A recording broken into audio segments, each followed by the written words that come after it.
You know, wanting to have children is one of the most basic urges for the human species, and that doesn't change if you're gay or lesbian. And one of the options for same-sex couples is, of course, adoption. Today we're speaking with Ann Wrixon, Executive Director of the Independent Adoption Center. Welcome, Ann. Hello, thank you. You know, now there was a time, I remember when I was writing for The Advocate 20 years ago, that there were only a handful of adoption agencies, or services I should say, that actually allowed or worked with same-sex couples, and even those did it on the down low. They didn't want to talk about it. Right. Has that changed? It has. It's changed dramatically. Though, of course, there are still agencies that discriminate against LGBT families.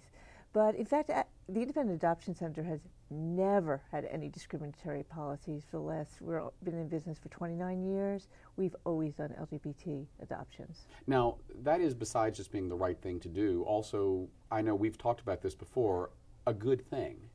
Oh, for the kids. Oh, absolutely. In fact, there's lots of research now showing that, in fact, children who grow up in gay and lesbian households have as good, actually often better outcomes than children in heterosexual families. Mm-hmm. Now, there are, I mean, in rough numbers, how many services or agencies like the Independent Adoption Center around the country that help facilitate adoptions? And I know yours is different in a way, and we're going to get to that in a second. How many agencies overall Yes. there are? Oh, God, there's probably hundreds of adoption agencies around the country. And adoption is something that is governed by state statute, correct? Yes. So an adoption, say, in Mississippi is going to be different from one in California. Yes, and it's interesting you bring up Mississippi. Mississippi, Arkansas, and Utah all ban LGBT adoptions. So does that mean that there are no same-sex couples in those 3 states with adopted kids? No, it doesn't. In fact, there are many adopted families, LGBT adopted families in all of those states. Some of them were able to adopt before the laws changed. Some of them have moved there. There's all sorts of ways that people build families that these laws actually don't impact. Now, the Independent Adoption Center is physically located, your headquarters, in Pleasanton. Pleasant Hill, California, in the East Bay of California. And you facilitate adoptions within the United States, correct? Right. No international adoptions? No, no international adoptions for a very specific reason, which is that we also only do open adoptions where the birth parents choose the adoptive parent and stay in touch with the family after the adoption. And we haven't been able to find a way to do that internationally. Now, this is unique on a lot of levels. Open adoption is still something that a lot of people don't understand and some fear. Would that be accurate? Oh, I would say that's absolutely accurate. So explain to me why open adoption and why Independent Adoption Center is so committed to it. Okay. Well, open adoption is it's not co-parenting. We're not talking about co-parenting, but it's allowing the birth parent to know where the child is, because that's really what drove people insane, was not knowing what happened to their kids. And then allowing the child to have contact ongoing. I mean, that can be really important for somebody to know why they were placed for adoption from their birth parents, and also to know all sorts of things about their medical history, their social history, all sorts of things that you just can't find out unless you have contact. And, you know, I'm in an open adoption, so it's not like I don't speak from experience. The problem is that lots of people are afraid. They're afraid that somehow the child's going to be confused, or they're not really going to be the parent. There's tons of research showing that none of that is true. Well, and we have research, but now we have a personal case. What has been the experience with you and your daughter? Well, our daughter actually was adopted in a closed adoption. And it was incredibly painful for all sorts of reasons, including that we had no medical information. She had to go through all sorts of testing and so forth. Finally, when she was 11, I was finally able to find her birth mother. And not only did this give us access to her medical information, but it also allowed my daughter to find out what her true racial and ethnic identity was. We were given completely incorrect information. And for the first time, she was able to hear from her birth mother why she was placed for adoption. And you know, what she said to me afterwards really tells the whole story. Mom, I always assumed it was because there was something wrong with me. But now I know that she did it because she loved me. She made a really good decision. Do you think that is a typical response, that the kid always thinks, I was given up for adoption, so that I must have done something? Of course. Of course. It's also the way children react to divorce. Like, it's never a child's fault that there's a divorce, right?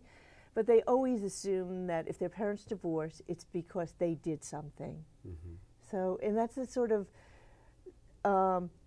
things that open adoption allows children not to have that. You know, they don't think it's weird, and they understand who their parents are, and they knew who their birth parents are. They consider it just, that's the way their family is. Yeah, well, I mean, to use kind of a gay analogy, it's like open adoption seems to be coming out of the closet. I mean, I remember when I wrote that article on an organization I believe called Ask America, which facilitated same-sex couples adopting 20 years ago.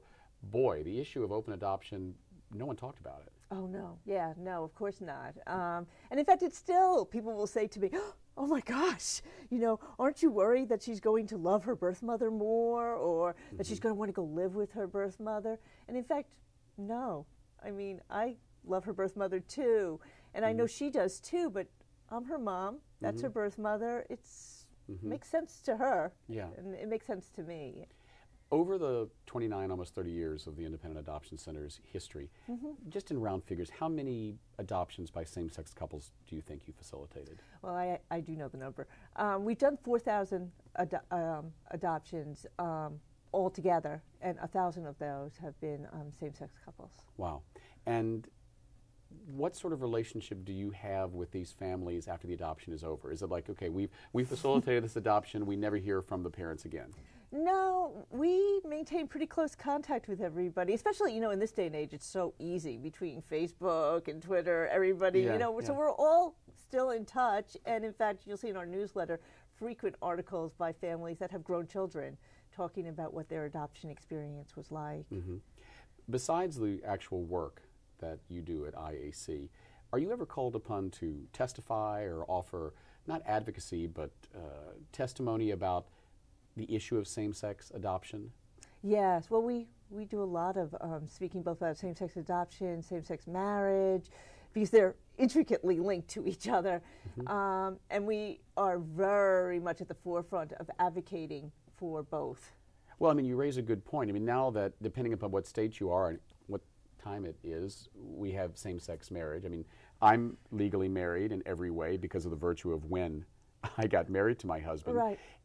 Has that issue complicated or made more easy the issue of same-sex marriage? I.e., is it easier for someone who is legally married as a same-sex couple to adopt a child versus someone who is a domestic partner or lives in a state where there are no marriage rights? Okay, well, it's complicated. In some states, it makes it impossible to adopt because there's no way to say that you're not in a same-sex relationship. So like Mississippi, Arkansas, and Utah, if you're married, absolutely not. There will be no way you'll be able to adopt in those states. So by virtue of saying the fact that I am legally married in Mississippi would say because that proves that I'm in a same-sex relationship, I'm banned.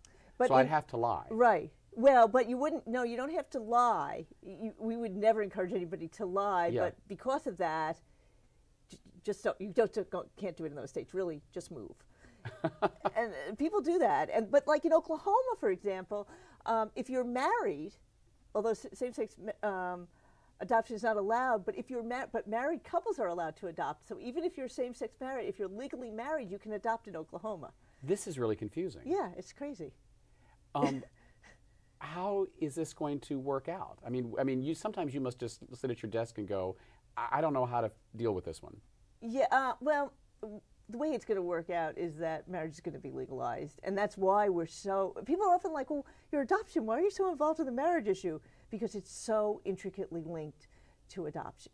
And by the way, you know, we actually do support couples being able to adopt even if they're not married, but we do feel like in this particular case, it's very important that people be allowed to if they want to.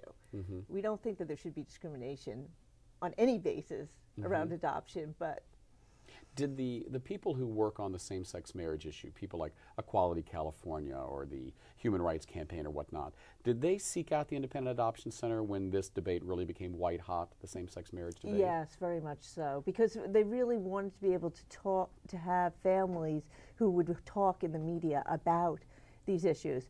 For example, when everything was going on in Florida, getting that overturned, which it fortunately has been, the ban on gay adoptions, they talked to many of our families. We had many families who moved out of Florida because they could not adopt. So they wanted to be able to highlight that these families, you know, were not able to stay in the state because Right, of the laws. right.